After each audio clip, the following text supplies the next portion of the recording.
Timbog ang individual matapos ihain ng warrant of arrest nito ng mga tauhan ng Regional Special Operation Group 11 at Baganga Municipal Police Station sa Purok Nunukan, Barangay Dapnan, Baganga, Davao Oriental. Nito lamang ika-21 ng Abril taong kasalukuyan. Kinilala ni Police Major Maynard D. Pascual, Chief Arsog 11, ang suspect na si alias Juvil, 32 anyos, na driver at residente ng nasabing lugar. Naharap ngayon ito sa kasong lascivious conduct na walang piyansang inirekomenda.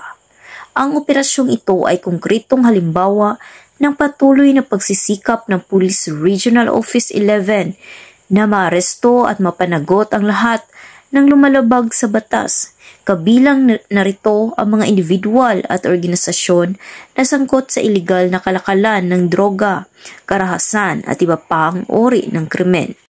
Mula dito sa Police Regional Office 11, ako ang inyong PNN correspondent, Patrolwoman June Mary Joy Rupin, alagad ng batas, tagataguyod ng Balitang Pulis.